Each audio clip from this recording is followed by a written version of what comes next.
Welcome to new TV Telugu. Hero Nani ప్రధాన పాత్రలో శ్రీకాంత్ ఒదిలా దర్శకత్వంలో రూపొందుతున్న లేటెస్ట్ మూవీ ది పారడైజ్ ప్రస్తుతం శరవేగంగా షూటింగ్ జరుపుకుంటున్న ఈ చిత్రానికి సంబంధించి వస్తున్న అప్డేట్స్ అభిమానుల్లో ఆసక్తిని పెంచుతోంది. మూవీ ఫస్ట్ లుక్ విడుదలైనప్పటి నుంచి ఈ సినిమా పట్ల అభిమానుల్లో భారీ అంచనాలు నెలకొన్నాయి. ప్రతి అప్డేట్ తో ప్రేక్షకుల్లో ఆసక్తిని పెంచుతూ వస్తున్న చిత్ర బృందం ఇటీవలే నానికి సంబంధించిన 2 కొత్త పోస్టర్లను విడుదల చేశారు. తాజాగా ఓ మేకింగ్ వీడియోను కూడా షేర్ చేశారు. ఈ సినిమాలో నాని జడల్ అనే పాత్రలో నటిస్తున్నారు. రగ్గడ్ లుక్, గుబురు గడ్డం, 2 జడలతో నాని ఎన్నడూ కనిపించిన విధంగా కనిపించగా ఈ గెటప్ ప్రేక్షకుల్ని విశేషంగా ఆకట్టుకుంటోంది. మేకింగ్ వీడియోలో తన 2 జడలను ముట్టుకుంటే జడలకి సర్రమంటుందని మేకింగ్ వీడియో ద్వారా తెలియజెప్పారు.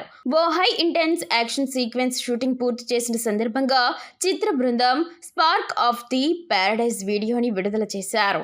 జైలు బ్యాక్ డ్రాప్ లో తెరకెక్కిన ఈ సీన్ లో నాని తోటి ఖైదీలతో ఘర్షణ పడే సన్నివేశం ఉంటుందని తెలుస్తోంది. ఈ సందర్భంగా దర్శకుడు శ్రీకాంత్ ఓదెలా ఎప్పుడైతే హీరో 1, 2 అని డిప్స్ కొడుతుంటాడో అక్కడి నుంచి వీళ్ళందరూ రచ్చరచ్చ చేస్తారు. 499 అనే సౌండ్ మాత్రమే వినిపిస్తోంది అంటూ సీన్ ని ఎక్స్ప్లెయిన్ చేస్తూ కనిపించారు. అంతేకాదు నాని మాదిరిగా 2 జడలతో కనువిందు చేశారు. వీడియో చాలా ఇంట్రెస్టింగ్ గా అనిపించింది. ఇక ది పారడైజ్ మూవీ 2026 మార్చి 26న ప్రపంచ వ్యాప్తంగా గ్రాండ్ రిలీజ్ కి సిద్ధమవుతోంది. ఈ సినిమా తెలుగు, హిందీ, తమిళం, కన్నడ, మలయాళం, బెంగాలీ, ఇంగ్లీష్, స్పానిష్ భాషల్లో విడుదల కానుంది.